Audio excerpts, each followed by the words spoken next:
ആക്രമണമാണെന്ന് MV. ജയരാജനും ഗുണ്ടാക്രമണമാണെന്ന് MV. ഗോവിന്ദനും പറയുന്നു. യഥാർത്ഥത്തിൽ എന്താണ് ഉണ്ടായത്? ആരോഗ്യമന്ത്രിക്കെതിരെ കെ.എസ്.യു പ്രവർത്തകര് കരിങ്കൊടി കാണിച്ചു എന്നതൊരു യാഥാർത്ഥ്യമാണ്.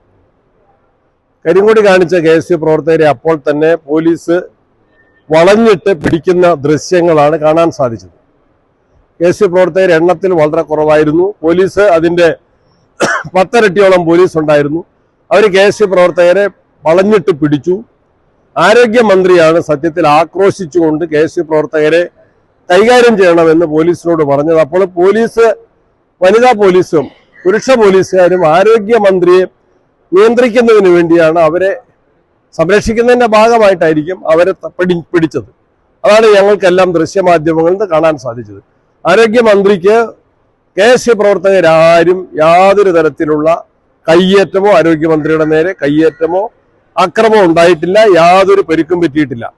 അങ്ങനെ ഒരു കയ്യേറ്റം ഉണ്ടായിരുന്നെങ്കിൽ ശരീരം കൈകൊണ്ടോ കാലുകൊണ്ടോ അല്ലെങ്കിൽ ഇനി കൊടി കെട്ടുന്ന വടി കൊണ്ടോ എന്തെങ്കിലും ഒരു ഉപകരണം കൊണ്ടോ അവരുടെ ദേഹത്ത് ആരെങ്കിലും സ്പർശിച്ചതായിട്ട് ഒരു വീഡിയോയിലും കാണാൻ സാധിക്കുന്നില്ല. എല്ലാവരും കൃത്യമായിട്ട് മാധ്യമങ്ങൾ അത് ഒപ്പിയെടുത്തിട്ടുണ്ട്, രേഖപ്പെടുത്തിയിട്ടുണ്ട്. അവരുടെ ദേഹത്ത് പരിക്കൊന്നും കാണിച്ചിട്ടില്ല. കഴുത്തിൽ ഇങ്ങനെ പിടിക്കുന്നതായിട്ട് കണ്ടു. അത് വാസ്തവവിരുദ്ധമായ ഒരു കാര്യം. കെട്ടിച്ചമച്ച് അവരാണ് സത്യത്തിൽ അക്രമം അഴിച്ചുവിട്ടത്. ഇന്നലെ DCC ഓഫീസ് ആക്രമിച്ചത് കണ്ണൂർ ജില്ലയിലെ മാർക്സിസ്റ്റ് നേതാക്കന്മാരുടെ അറിവോടെയാണ്. ആരോഗ്യ വകുപ്പിനെതിരെയും സർക്കാരിനെതിരെയും ഉയരുന്ന ശക്തമായ പ്രതിഷേധത്തെ തടയുന്നതിന് വേണ്ടി കെട്ടിച്ചമച്ച ഒരു കള്ളപ്രചരണമാണിത്. അത് ജനങ്ങള് തള്ളിക്കളയുമെന്ന കാര്യത്തിൽ സംശയമില്ല. നമുക്കറിയാലോ എം.വി. രാഘവനെ ആരാണ് ആക്രമിച്ചതെന്ന് എല്ലാവർക്കും അറിയാമല്ലോ. കോൺഗ്രസ് ആരെയും ആക്രമിച്ചിട്ടില്ല. സമാധാനപരമായിട്ട് തന്നെയാണ്. ഇത് കള്ളത്തരം ഉണ്ടാക്കിയതാണ്, കള്ളക്കേസാണ്, വളരെ പ്രകടമാണ്.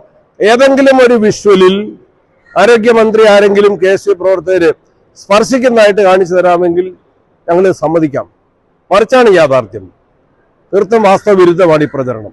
മെഡിക്കൽ ബോർഡിൽ പറയുന്നത് കഴുത്തിൽ പരിക്കുണ്ട്, കയ്യിൽ പരിക്കുണ്ട്. എന്ത് പരിക്കാണെന്ന് കാണിക്കണല്ലോ? നിങ്ങളെ കാണിക്കാമായിരുന്നല്ലോ.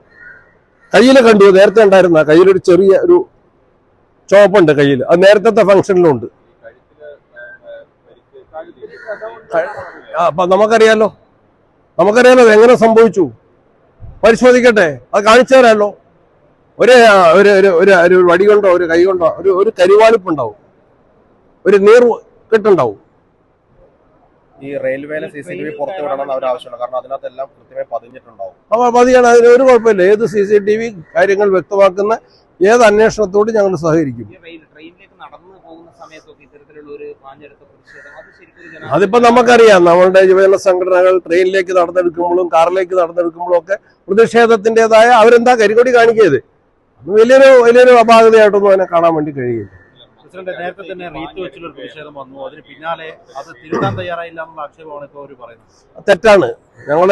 ഞങ്ങൾ വ്യക്തമാക്കി പറഞ്ഞിട്ടുണ്ട്. വളരെ സമാധാനപരമായ സമരമുഖങ്ങളാണ് കോൺഗ്രസ് സ്വീകരിക്കുക, ഞങ്ങൾ നിർദ്ദേശിക്കുക.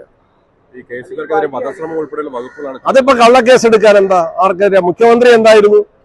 യൂത്ത് കോൺഗ്രസിന്റെ പ്രവർത്തകരെ ആക്രമിച്ച് പരിക്കേൽപ്പിച്ചതിനെ മുഖ്യമന്ത്രി അവരെ തല തല്ലിപ്പൊട്ടിച്ച് ചെടിച്ചട്ടി കൊണ്ടും ഹെൽമെറ്റ് കൊണ്ടും തല തല്ലിപ്പൊട്ടിച്ചതിനെ മുഖ്യമന്ത്രി രക്ഷാപ്രവർത്തനമെന്ന് വിളിച്ച മുഖ്യമന്ത്രിയാണ്.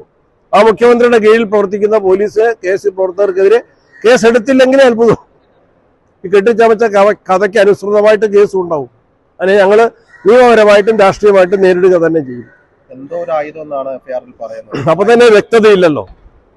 ആയുധം എന്താന്ന് പറയാം. ഇത്രയും പോലീസുകാരില്ലേ, ഇത്രയും അന്വേഷിച്ചിട്ടല്ലേ, ഇത്രയും ആലോചിച്ചിട്ടല്ലേ. ഇനിയിപ്പോ അതിനെ ആഫ്റ്റർ തോട്ട് എന്ന് പറയും നിയമത്തില്. സ്കൈ ഹോം ബിൽഡേഴ്സ് നിങ്ങളുടെ സ്വപ്ന വീടിന് വിശ്വസ്തമായ കൈത്താങ്. പിലാത്തറ മാതമംഗലം റോഡ്, ചെറുതാഴം ഹെഡ് ഓഫീസിന് സമീപം. 10 വർഷത്തെ വിശ്വാസം. നിലവാരം സ്ക്വയർ ഫീറ്റിന് 1650 മുതൽ. ആധുനിക രീതിയിലുള്ള വീടുകൾ. വീടിന്റെ എല്ലാ ജോലികളും പൂർത്തിയാക്കി താക്കോൽ കൈമാറും.